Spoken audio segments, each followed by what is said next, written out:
சீதாராம். வணக்கம். அடுத்த குருவை பார்க்குறோம். இப்போ யது மகாராஜருக்கு தத்தாத்திரேயர் வந்து அடுத்த குருவை பற்றி சொல்கிறார். 4வது குருவான ஆகாஷத்தை பற்றி சொல்கிறார். ஆகாஷ்லேருந்து நான் எதை தெரிஞ்சுட்டேன் அப்படின்னு கேட்டால், ஒன்றையும் சார்ந்து இருக்காமல் இருக்க தன்மை கட்டேன். ஒரு விஷயத்த சார்ந்து இல்லாமல் இருந்தாலே அது நிம்மதிக்கான வழி. பொதுவாக ஆகாசத்தை மற்ற எல்லாம் சார்ந்திருக்கு. ஒரு சந்திரனோ நட்சத்திரங்களோ கோள்களோ எல்லாத்துக்கும் ஆகாசம் தேவை. ஒரு ஆகாசம்னு ஒன்று இருந்தால் தான், ஒரு ஸ்பேஸ் இருந்தால் தான் சந்திரனோ நட்சத்திரமோ கோலங்களோ இருக்க முடியும். ஆனால் ஆகாசத்துக்கு சந்திரன் தேவையில்லை, நட்சத்திரங்கள் தேவையில்லை, கோல் தேவையில்லை. ஏன் கேட்டால் அது எதையும் சார்ந்து இல்லை. அது பொதுவாக மனசளவில் யாரையும் சார்ந்து இருக்கலாமல் இருக்க நிலைக்கு நிம்மதி கிடைக்கும். அதான் பெரிய ஞானிகள்லாம் அந்த நிலையில தான் இருக்கா. ஏன்னா மனசளவில் யாரை சார்ந்திருக்கோமோ சார்ந்திருக்கும் போது தான் நம்மளுக்கு பந்தம் ஏற்படும். அந்த பந்தம் தான் நம்மள என்ன பண்ணணும், அவள் இல்லாமல் என்னால் இருக்க முடியாது, அவள் தான் எனக்கு கதி அப்படின்னு தோண ஆரம்பிச்சிடும். அது பெரிய சமயத்தில் துக்கத்தை கூட கொடுத்துரும். ஏன்னா அவ ஒரு பிரிவு கூட துக்கத்தை கொடுத்துரும். அப்போ அந்த மாதிரி ஒரு தீரத்தன்மை, அது தீரத்தன்மை எதுவும் சார்ந்திருக்காம ஒரு தீரத்தன்மை தான் இந்த ஆகாசத்துக்கிட்டேருந்து நான் கத்திக்கிறேன். அதுக்கு என்னன்னா, அது அப்படி சார்ந்திருக்கிறதுக்கு என்னன்னா, முதல்ல எதிர்பார்ப்பு வரும். முதல்ல வாழ்க்கையில் யாருக்குமே ஒருத்தருக்கிட்டேருந்து ஒன்று எதிர்பார்ப்போம். அந்த எதிர்பார்ப்பு கிடைச்சி அந்த எதிர்பார்ப்பு மேலே மேலே மேலே அது ஆசையாக வளர்ந்து, அப்புறம் அவளை விட்டா என்னால் இருக்க முடியாது, அவளே கதின்னு சொல்லி ஒரு டிபெண்டன்ஸ், அவளை வந்து சார்ந்து இருக்க ஆரம்பிச்சிருவோம். அதில் ஒரு அடிமைத்தனம் வந்துடுவான். அதுதான் இங்கே முக்கியம். அதை கடந்து போயிட்டா ரொம்ப சந்தோஷம். அது பொதுவாக சாதாரண மனுஷாளுக்கு முடியல. அது ஞானிகள் தான் அது முடியக்கூடிய விஷயம் இருந்தாலும் இதை சொல்ற இவர். அதுக்கு ஒரு உதாரணம் சொல்லணும்னா ஸ்ரீராமரை சொல்லலாம். ராமர் வந்து மனுஷாவதாரம் தான் பண்ணி மனுஷனுக்கு என்ன தன்மை வேணும்னு தான் காட்டுறாங்க. பொதுவாக உனக்கு ராஜ்யம் அப்படின்னு சொல்லும்போது அதனால அவர் சந்தோஷப்படல. ஏன்னா ராஜ்யத்தை அவர் எதிர்பார்க்கல. இல்லை, ராஜ்யம் சொல்றது, ராஜ்யத்தை ஆளுன்னு சொல்றது ஒரு பொறுப்பு, அது ஒரு கடமை, ஒரு பொறுப்பு. அந்த பொறுப்பு கொடுக்கப்பட்டா நான் ஆளுவேன். அதான் அதுக்காக நான் பொறுப்பை அவ கொடுக்கலன்னா நான் சந்தோஷம் எனக்கு. அதனால ஒரு ராஜ்யம் கிடைக்கும் ஒரு எதிர்பார்ப்போடு இல்லாமல் இருந்தார். அதனால ராஜ்யம் உனக்குன்னு அவ அப்பா தரிசனம் சொல்லும்போது அவருக்கு முகத்துல ஒரு மலர்ச்சி இல்லை. வளர்ச்சின்னு அதை வந்து எதிர்பார்க்கல, அது சாதாரணமா எடுத்துட்டான். அதுல ஒரு ரியாக்ஷனே அவர் காட்டலை. ஆனா அதுவே காட்டுக்கு போகுன்னு சொல்லும்போது முகம் மலர்ந்ததுன்னு சொல்லலாம். ஏன்னா ஏமாற்றம் இல்லை. உன்னை எதிர்பார்க்கிறோம், அது கிடைக்கலன்னா தானே ஏமாற்றம். அதனால அவர் எதிர்பார்ப்பு இல்லாம இருக்க தோண்டு அவருக்கு ஏமாற்றம் இல்லை. ஆனால் சந்தோஷமா கிளம்பிட்டேன். ஏன்னா இது இப்ப எனக்கு காட்டுக்கு போகிறது என்னோட எனக்கு கொடுக்கப்பட்ட ஒரு காரியம். அது அப்பாவோட சத்தியத்தை காப்பாற்றணும், எனக்கு கொடுக்கப்பட்ட ஒரு காரியம். அது என்னோட கடமையும் கூட, அது தர்மம் கூட. தர்மத்துக்காக இதை வேணா தியாகம் பண்ணலாம், தர்மம் தான் முக்கியம்னு சொல்லி ராமரோட லட்சியம் அது. அதனாலதான் அவ அம்மாட்ட சொல்லும்போது சொல்ல, நாகம் அர்த்தபுரோ தேவி லோகமா வஸ்து முட்சகே வித்தியமா ரிஷிபிஸ்துல்யம் விமலம் தர்மமாஸ்திதம் சொல்றான். கைக்கு என்ன சொல்றா, நீ காட்டுக்கு போகணும், எதையும் எடுத்துன்னு போகக்கூடாது, நிதி கோஷங்கள் பணங்கள் இருக்கக்கூடாது, ஜனங்கள் ஆட்சின்னு போகக்கூடாது, காட்டுல போய் நீ ஒரு ராஜ்யத்தையும் அமைச்சக்கூடாது, நீ மரவழிதான் கட்டிக்கணும், பிரம்மச்சரி விரதத்தோட இருக்கணும். அப்படி ஏக கண்டிஷன் போட்டுட்டாங்க. அப்படி எங்க போனாலும் உனக்கு அபிஷேகம் பண்ணிக்க கூடாது, இல்லை செல்வ ராஜாலங்காரத்தோட போய் வனசஞ்சாரமா போயிட்டு வரேன்னு கூட ஒரு சுற்றுலா மாதிரி போயிட்டும் வரக்கூடாது. ஆனா கடு நியமத்தோட ரிஷிகள் எப்படி இருப்பாலும் ரிஷிகளை போல வேஷம் போட்டுன்னு அலையணும்னு ஒரு வார்த்தை சொல்லிட்டு, அதுக்குதான் இவர் பதில் சொல்றார். நாகம் என்ன, நான் அர்த்தத்தை விரும்பலமா. ஏன்னா அர்த்தத்தை சார்ந்திருக்கல. என்ன கேட்டா எனக்கு அர்த்தத்து மேல வெறுப்பு கிடையாது. அது அர்த்தம்னா பணத்து மேல எனக்கு வெறுப்பு கிடையாது. பணம் தேவைப்பட்டா பணத்தை அனுபவிப்பேங்க. ஆனா காட்டுக்கு போகும்போது எனக்கு தர்மத்தை செய்யறதுக்கு அந்த பணம் விரோதமா இருக்கு. ஏன்னா இந்த அயோத்தியோட பணத்தை எடுத்துட்டு போக முடியாது. அப்பாவோட சத்தியத்தை காப்பாத்துறா எனக்கு மேலான தர்மம். ஏன் கேட்டா அப்பாவோட சத்தியத்தை மீறி நான் ராஜ்யத்தை ஏத்துட்டா நானே சத்தியத்தை விட்டவன ஆயிடுவேன். அப்ப ஜனங்களை எப்படி சத்தியத்துல வைக்க முடியும்? இப்போ முதல்ல பிள்ளைக்கு உள்ள கடமை தர்மத்தை காமிக்கிறேன், அப்புறம் ராஜாக்குள்ள தர்மத்தை காமிக்கலாம். அதனால நான் இன்னைக்குமே பணங்காசை சார்ந்தவன் இல்லை, பணங்காசுனால பெறக்கூடிய பொருள்களையும் சார்ந்தவன் இல்லை. எது வேணா என்னால தியாகம் பண்ண முடியும், பொருளையும் சார்ந்த. வித்தியமா ரிஷிபிஸ் துல்லியம், ரிஷிகளுக்கு துல்லியமானவன். ரிஷிகளுக்கு வந்து வெளியில வந்து மரவழி கட்டியிருந்தாதான் நான் ரிஷி இல்லை, உள்ள புலநடக்கம் எனக்கு இருக்கனால ரிஷிபிஸ் தன்னை பற்றியே சொல்லிக்கிற சில இடங்கள் அது அதோடு வித்தியமா ரிஷிபிஸ் துல்லியம். விமலம் தர்மமாசை, எனக்கு தர்மத்தை கடைப்பிடிக்கணும், அவ்வளவுதான். அப்பா சத்தியத்தை காப்பாற்ற வேண்டிய ஒரு கடமை, ஒரு தர்மம் இருக்கும்போது அதுக்கான எதையும் தியாகம் பண்ணிட்டு போவேன்னு சொல்றாருங்க. அதுவும் அவருக்கு முதல்ல முக்கியமா செய்ய வேண்டிய கடமை, நம்ம கொடுக்க வேண்டிய கடமை நான் செய்வேன்.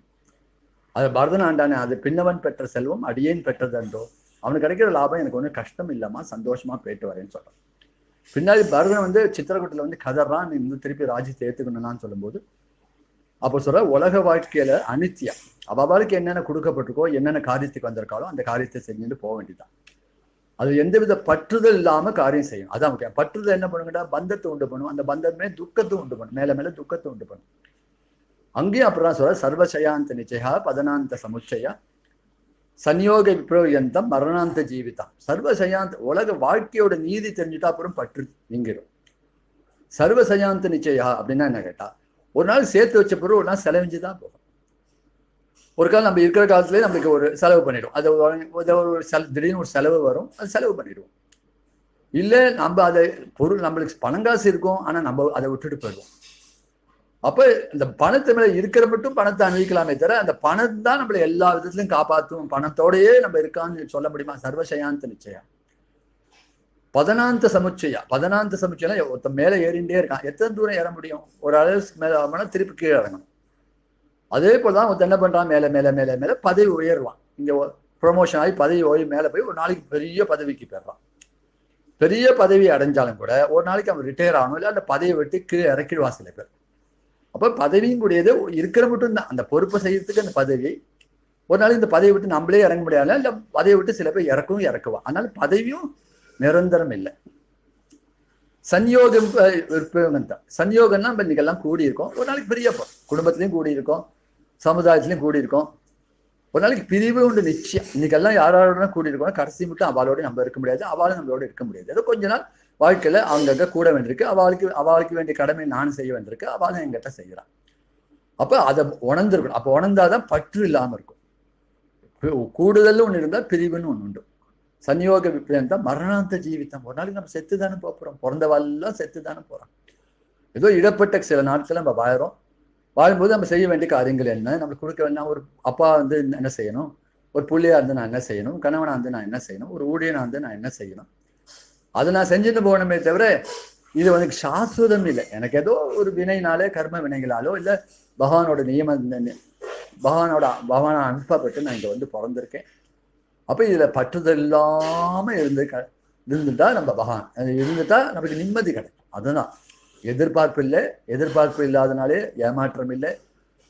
ரொம்ப எதிர்பார்ப்பு இருந்து ஆசையா போச்சுன்னா அது பற்றுதலா இருக்கும். அவ இல்லாம இருக்க முடியாது. இந்த மாதிரி இந்த பிலாசபியை அழகா இங்க ஒரு கீதையில 18 சாப்டர்ல சொல்லக்கூடிய விஷயத்த ராமகீதைன்னு ஒரே சாப்டர்ல பரதனுக்கு உபதேசம் பண்றான். ஆத்துல சேர்ந்த குப்பை மாறிடா, குப்பையில ஒரு திடீர்னு ஒரு அலை அடிச்சா அந்த குப்பை ஒரு மூளைக்கு போகும். அது மாதிரிதான் குடும்பத்தை சேர்ந்திருக்கான். அப்பா புள்ள கணவன் மனைவி மக்களா சேர்ந்து நாளைக்கு ஒரு காலன் கூட அலை அடிச்சா அவவா ஒரு இடத்துக்கு போவான். அவவா என்னென்ன கர்மாக்கள் பண்ணியிருக்காளோ, என்னென்ன பாப புண்ணியம், அதுக்கு தேர்ந்த உலகத்துக்கு அவ போவான். அப்பா போன உலகத்துக்கே நான் போவேன்னு நான் சொல்ல முடியாது. ஏன்னா எனக்கு நான் என்ன பண்ணியிருக்கேன்னா என்னோட வினை என்னவோ அதுக்கு தேர்ந்தாப்புல நான் போவேன். இப்ப இருக்கிற மட்டும் எல்லார்ட்டையும் அன்பா இருக்கணும், ஆனா ஆசாபாசம் வைக்கக்கூடாது. அதான் ஸ்ரீராமரோட கொள்கை. அன்புனா எல்லார்ட்டையும் அன்பு இருக்கணும், யாரையும் வெறுக்க வேண்டாம், எல்லாரும் என்ன சேர்ந்தவா தான், அப்படி அன்பா இருக்கணும். அவளுக்கு வேணுங்கிற காரியத்தை சொன்னா அவள்கிட்டேருந்து ஏதாவது கிடைக்குமான்னு கூட எதிர்பார்ப்பு இல்லாம வாழ்ந்துட்டா அதான். எப்படி இந்த ஆகாசமானது, ஸ்பேஸ் ஆனது மற்ற சந்திரனோ சூரியனோ எதுவும் எதிர்பார்க்கல. அதோட இருப்புக்கு வந்து இது தேவையில்லை. சந்திரன் இருந்தாதான் ஒரு ஆகாசம் இருக்குன்னு அவசியம் இல்லை. ஆனா சந்திரனுக்கு அது தேவைப்படுறதுங்க. சந்திரன் வந்து ஆகாசத்தை சார்ந்திருக்கு, ஒரு நட்சத்திரம் ஆகாத சார்ந்திருக்கு. ஒருத்தரையும் சார்ந்திருக்காமன்னா அவள்கிட்ட எதையும் எதிர்பார்க்காம என்னால அவளுக்கு என்ன நல்லது செய்ய முடியும்னு மட்டும் யோசிக்கிறோம், கேட்டுக்க. அதுதான் சர்வீஸ்ன்னு பேர். நம்ம என்ன நம்ம என்ன கிடைக்கும்னு நினைச்சுன்னு செய்யாம என்ன நல்லாலும் செய், கர்மனேவ அதிகாரம். அதே தான் கீதையிலையும் பகவான் சொன்னான். கடமை செய்யறதுக்கு உனக்கு பொறுப்பு, அதுக்கு தான் உனக்கு அதிகாரம். பலனை பத்தி கவலைப்படாம. ஏன்னா பலன்னா அவ என்ன ரெகனைஸ் பண்ணுவாளா, அவ எனக்கு அன்பு காட்டுவாளா, எனக்கு தான் கூலி கொடுப்பாளா அப்படின்னு எதிர்பார்ப்பு இல்லாம கடமை செஞ்சுட்டா மனசு நிம்மதிக்கு தான் இந்த விஷயங்கள்லாம் சொல்லப்பட்டவர். அப்ப எதிர்பார்க்காம சில மகான்களும் வாழ்ந்திருக்கா. ராமபக்தரா இருக்கக்கூடிய தியாகராஜ சுவாமிகள் எந்த எதிர்பார்ப்புனா அவருக்கு லட்சியம்னா ராமபக்தி தான். தான் உண்டு, தான் ராமன் உண்டு. திருவையாறுல தன்னோட வீட்டிலேயே இருந்து ராமனை ஆராதனை பண்ணிட்டு என்னெல்லாம் அவர் மனசை தோன்றோ அது ராமன்கிட்ட கீர்த்தனையா பாடிட்டு ராமனோட பேசிட்டு மனசெல்லாம் பேசிட்டு இருக்காரு. இதய பூரமா ராமனோட பழகத்தோண்டு அவர் கீர்த்தனைகள்லாம் கொஞ்சம் பிரபலமாயிடுச்சு. சிஷ்யர்கள்லாம் கேட்டு அது எழுதி பல இடங்களை பாட அது பிரபலமாயி தஞ்சாவூர்ல சரபோஜி ராஜா பாகன்னு வந்தான். அவர் கேள்விப்பட்டு அவர் எப்படியான ஆஸ்தான வித்வானா வச்சுக்கணும், ஆஸ்தான பாடகனா வச்சுக்கணும்னு ஆசைப்பட்டு கூப்பிடுறான். நிறைய பொற்காசில கொண்டு வந்து அவர் கூப்பிடுறான். தியாகராஜ சுவாமி சொன்னா தியாகராஜ சுவாமிக்கு அது இஷ்டம் இல்லை. அதே சமயம் இன்னைக்கு வேணா இஷ்டம் இல்லைன்னு சொல்லலாம், ஆனா நாளைக்கு என் மனசு என்ன சொல்லுமோ எனக்கே தெரியாது. நான் மனசு வந்து ஸ்திரமா இருக்காது. இன்னைக்கு வேண்டாம் சொல்லும், நாளைக்கு என்ன சொல்லும்? இன்னைக்கு வேண்டாம் சொல்லும், நாளைக்கு என்ன சொல்லும்? அது வாங்கிட்டு இருக்கலாம், ராஜா நீ கொடுத்தான், ராஜா பதவி கொடுத்தான், பொருள் கொடுத்தான், அது வாங்காம போயிட்டோமேன்னு கூட மனசு ஏங்கினாலும் ஏங்கும். அப்ப மனசு ஸ்திரம் இல்லாத மனசா இருக்க தோண்டும். தன மனசை கேட்கிற மாதிரியே ஒரு கீர்த்தனை அமைச்சார். நிதிசால சுகமா ராம சன்னதி சேவ சுகமா. நிதி சுகமா, மனசை கேட்கிற ஓ மனசா நிதி சுகமா, நிதி சுகமா அப்படின்னு கேட்டா அவர் கொடுக்குறாரு, நல்ல நிதி கொடுக்குறார், நல்ல பொற்காசுகள் கொடுக்குறார், பதவி கொடுக்குறார், சுகமான வாழ்க்கையை கொடுக்குறார், அதெல்லாம் ஒத்துக்கிறேன். ஆனா இங்க நான் நிம்மதியா இருக்கேனே, ராம சன்னதி சேவ சுகம். நான் உண்டு, என் ராமன் உண்டு, ராமனுக்கு வேண்டிய எல்லாம் காண்ப சுப்பிரபாதத்துலேருந்து ஆரம்பிச்சு ராமன் அழகா வழிபட்டு ராமனோடையே இருந்து ராமனையே அனுபவிச்சுட்டு கீர்த்தனை பாடிண்டு சுகமா ஹிருதயத்திலையும் இருக்கார், வெளியும் ராமன் இருக்கார், சந்தோஷமா இருக்கேன், நிம்மதியா இருக்கேன். அந்த நிம்மதி அங்க கிடைக்குமா? கிடைக்காது. நிதிசால சுகமா ராம சந்நிதி சேவ சுகமா. ராம சந்நிதி சுகமா, நிதி சுகமா, நீ சொல்ல மனசா. அதுலயே அந்த கீர்த்தனை பல கேள்வி கேட்கிறார். அங்க போனா எனக்கு சுகமான வாழ்க்கை என்ன கேட்டா, முதல்ல தயிர் போட்டுக்கலாம், தயிர் பால் வெண்ணெய் நெய்யெல்லாம் போட்டுன்னு சாப்பிடலாம். இவர் அன்னைக்கு உஞ்ச விட்டு எடுத்துட்டு அந்த அந்த கிடைக்கிற அட்சதை வச்சுட்டு ராமனுக்கு அதை ஆராதனை பண்ணி அதை ஆகாரமா எடுத்துக்கிறாருங்க. அப்படி இருக்கும்போது அன்னைக்கு ஏதோ சொல்ப ஆகாரம் தான் அவரால் சாப்பிட முடியும். அங்க போனா எனக்கு நல்லா நெய் போட்டுண்டு பால் நெய் தயிர் எல்லோடு போட்டு சாப்பிடலாம். ஆனா இங்க அப்படி இல்லை. ராமனுக்கு வந்து பாதீத்தமா இருக்கக்கூடிய துளசி தீர்த்தத்தை சாப்பிடலாம். அப்ப அந்த மாதிரி உள்ள போக்கியமான உள்ள பதார்த்தங்கள் எனக்கு சுகமா, ராமனோட பாத தீர்த்தமா இருக்கான துளசி தீர்த்தம் சுகமா அப்படின்னு நான் கேட்டுக்கிறேன். அது மட்டும் இல்லை, அங்க போனா கேட்டா இது ஒரு கங்காஜலம். எப்பவுமே ராமன் நினைச்சாலே மனசு இருதயத்துல அப்படியே குளிர்ச்சியா இருக்கு. ராமனோட குணங்கள் நினைக்கும் அதுவே இதயத்துக்கு ஒரு ஸ்நானமா ஆயிடுது. வெளிப்படையா இருக்கிறது பகவானை நினைக்க ராமன் நினைக்க ராமனோட குணங்களை நினைக்க ராமனோட கருணையை நினைக்க ராம பக்தியில மனசு வந்து குளிர்ந்து போய் அதுவே ஒரு கங்காஸ்தானம். வெளியில பார்த்தா ஒரு கங்கை இருக்கிற மாதிரி ராமனோட உள்ள ஒரு கங்கை எப்போதும் ஆனந்தப்படுத்தின்னு இருக்கா. ராம தியானம் கூடிய கங்கை, அது சுகமா. அங்க போனா என்ன கேட்டாங்கடா, நரஸ்துதி இருக்கும். அங்க ராஜா போந்து ஒரு நாள் முதல் நாள் ராஜா ராமனை பாடுன்னு சொல்வார். அடுத்த நாள் சொல்வார் என்ன பாடுமேன்னு சொல்வார். அவருக்கு கொடுக்குற அவர்கிட்ட இருந்து எல்லாம் வாங்கிடுறோம் இல்லையா, அப்ப தாட்சிணி ஏற்பட்டுரும். அப்புறம் அவரை புகழ்ந்து பாடணும். புகழ்ந்து பாடினா அவருக்கு அப்பப்போ அவரை புகழ்ந்து பாடிட்டு இருக்கணும். நரஸ்துதி பண்ணணும். அங்க கூட இருக்க வாழையும் புகழ்ந்துட்டு இருக்கணும். அப்பதான் ஓட்ட முடியும் நம்ம. அப்போ அவர்கிட்ட கை நீட்டி பொருள்ல கிஃப்ட் எல்லாம் வாங்கிட்டா அப்புறம் அவ சொன்னதை நம்ம கேட்கும்படி ஆயிடும். அந்த தாட்சிணியம் வந்துடும். அதனால என்னாச்சுன்னா அதனால அந்த சுகம் எனக்கு வருமா. அது நரஸ்துதின்னு சொல்லிட்டு என்ன கேட்டா, அது ஒரு சாக்கடை தீர்த்தம் போல, சாக்கடை தண்ணி போல, கூப மாதிரி. அது வந்து கொமட்டும். ஏன்னா என்னதான் நரஸ்துதின்னு இல்லாத அவன் ஒரு மனுஷனை பாடி என்ன பிரயோஜனம். அதனால எனக்கு அது அப்படி கேட்டால் அது மனசு சொல்லிட்டு நீ வந்து உனக்கு ராமசன்னி தான் சேவை சுகம் சொல்லிட்டு. நான் அவர் மனசு அவ்வளவு தீரமான ஸ்ட்ராங்கான மனசா இருக்க தோன்று, உனக்கு ராமசன்னி தான்ப்பா சுகம் அப்படின்னு அது ஸ்திரமா சொல்லித்தது. உடனே அவர் சந்தோஷப்பட்டார். இதுதான் ராமன் சொன்னதா இருந்தார். உள்ளே இருந்து அந்தர்யாமியா மனசாட்சியா பகவானே பேசுறான் இல்லையா. உடனே வெளியில வந்து எனக்கு வேண்டாம் அப்படின்னு சொல்லி அனுப்ப அப்படி தீரமா இருந்தார். எதையும் அவர் வந்து பொருளையோ பதவியோ சாராம ராம பக்தியை ஒண்டி சார்ந்து இருந்தார். அப்படிப்பட்ட தியாகராஜ சுவாமிகள். இன்னொரு விஷயம் சொல்ல போனா குலேஷாழ்வார், இன்னே தான் வேண்டி நீ செல்வம் வேண்டாத்தான், தன்னே தான் வேண்டும் செல்வம் போல் மாயத்தால் மின்னே செய்துகிரி வித்தோ கோட்டம்மா, நின்னே தான் வேண்டி நிற்பன் அடியேனேன்னு பாஷனம் பாரு. திருவத்வக்கோடுன்னு ஒரு ஊர், கோயம்புத்தூர் பக்கத்துல ஷோரனூர்னு ஊர். அது பக்கத்துல பட்டம்பி, கேரளா தேசத்துல. இந்த பட்டம்பியில பட்டம்பி பக்கத்துல திருவத்தவக்கோடுன்னு ஒரு திவ்ய தேசம். அங்க வந்து உய வந்த பெருமான்னு சொல்லுவான், ஜெகத் ரக்ஷகனா இருக்கக்கூடிய பெருமாள். அந்த பெருமாள்கிட்ட இவ பலவிதமா 10 பாசுல 10 விதமான பாவத்தோட சரணாதி பண்ற. நான் குழந்தை நீ அம்மா, நான் மனைவி நீ கணவன், நான் வந்து பிரஜை நீ ராஜா அப்படின்னு சொல்லி பலவிதமான ஒரு சரணாதி பண்ற. கடைசி பாசுல சொல்றாருங்க, நின்னே தான் வேண்டி நீ செல்வம் வேண்டாத்தான், தண்ணீர் தான் வேண்டும் செல்வம் போன்னு சொல்ற. எவன் ஒருத்தன் பகவானையே வேணும்னு சொல்றவனுக்கு அவனுக்கு வந்து சொர்க்காதி பலம் கிடைச்சாலும் வேண்டாம். ஏன்னா பகவான தியானத்தை காட்டிலும் சொர்க்கம் பெருசான்னு, அது பெரிய சுகத்தை கொடுத்துருமா, அது ஆனந்தத்தை தான் கொடுத்துருமா. அதான் நின்னே தான் வேண்டி நீ செல்வம் வேண்டாத்தான், தன்னே தான் வேண்டும் செல்வம் போ. ஒரு காலம் வந்து மற்ற செல்வம்லாம் வேண்டாம் அப்படின்னு தள்ளினா கூட செல்வம் தேடி வருவான். அதான் செல்வத்தோட இயல்பு.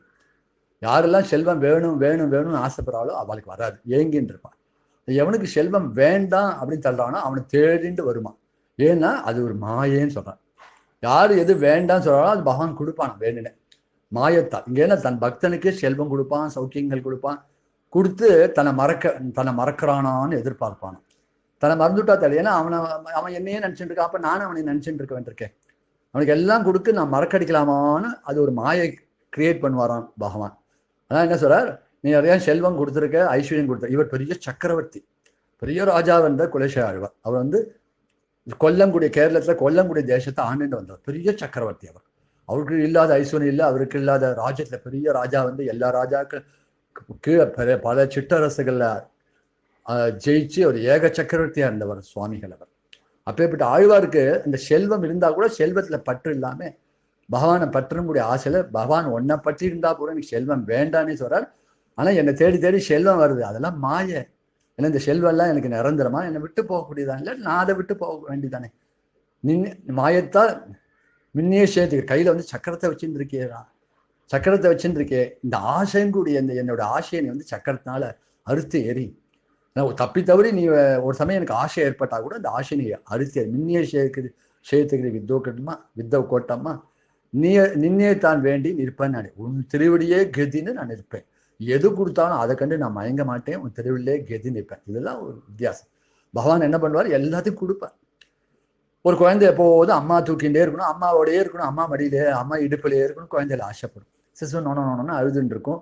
அம்மாவுக்கு மற்ற வேலை செய்ய முடியாது. அந்த அம்மா என்ன பண்ணுவா, அந்த குழந்தைய இப்படி மற்ற குடும்ப வேலையை அவள் செய்யணுமே, சமையல்லாம் செய்யணுமே.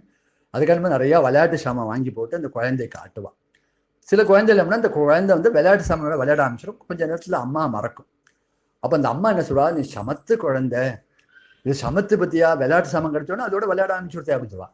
சில குழந்தைக்கு என்னதான் விளையாட்டு சாமான் கீழே போட்டாலும் கூட அது விளையாட்டு சாமான் அது கவனம் போகாம திருப்பி அம்மா தன்னை தூக்கிக்கணும்னு அழும். அதுதான் உண்மையா பார்த்தா அதுதான் சமத்து குழந்தை. உலகத்துல பல பொருள்கள்ல பகவான் காட்டுறான், பொண்ணை காட்டுறான், பணத்தை காட்டுறான், குடும்பத்தை காட்டுறான், மத உறவுகளை காட்டுறான், பெரிய பதவிகளை காட்டுறான், போகங்களை காட்டுறான், எல்லாம் காட்டி கடைசியில் அதுல போய் கடைசியில் நம்ம பகவானை மறந்துடும். ஆனா பகவான் நினைக்கிறான் இதெல்லாம் கொடுத்து அவனை மறக்கடிப்போன்னு அவனு நம்மளோட ஒரு பரீட்சை, ஒரு விளையாட்டு விளையாடுறான். ஆனா சில பேர் பக்தர்கள் என்ன பண்றான், எனக்கு அதெல்லாம் வேண்டாம், நீ தான் எனக்கு வேணும். அம்மா வேணுமா, விளையாட்டு சாமான் வேணுமா, எனக்கு அம்மா கொடுக்குற விளையாட்டு சாமான் வேண்டாம், அம்மா தான் வேணும்னு சொல்றதுதான் கெட்டிக்கார குழந்தை. அது போல சில மகான்கள், சில பக்தர்கள், தியாகராஜ சுவாமிகளோ குலசேகர ஆழ்வாரோ அது மாதிரி இருந்து நம்ம எதுவுமே சார்ந்திருக்காம பகவானை சார்ந்திருக்கணும் கூடிய தன்மையை காமிச்சான். இதுக்கு ஒரு உபனிஷத்து வேதத்துல ஒரு அழகான ஒரு கதை இருக்கு. எது உண்மையான உறவு அப்படின்னு கேட்டா, 2 கிளி இருக்கா, 2 பறவை, சுபர்ணோ சயுஜோ சகாவோன்னு சொல்ற வேதம். 2 பறவைகள் நல்ல அழகான ரெக்கையோட இருக்கு. ரெண்டும் ஒரு கிளையில உட்கார்ந்துருக்கு ஒரு மரத்துல. ஒண்ணுக்கு ஒண்ணு பிரியாது, ஜோடியாவே இருக்கு. ஒண்ணுக்கு ஒண்ணு பிரியாமே இருக்கும். பிரியாம இருக்கும்போது ஒன்னொன்னு பார்த்துட்டு அது ஒன்று பார்த்துட்டு சிரிச்சு அந்த அந்த அந்த பறவை பாஷையில பேசிட்டு ரெண்டும் சந்தோஷமா இருக்கு. அப்ப என்னாச்சு, இந்த மரத்துல ஒரு பழத்தை பார்த்தது. அதுல ஒரு பறவை என்ன பண்ணிச்சு, இந்த பழத்தை கொத்த ஆரம்பிச்சது.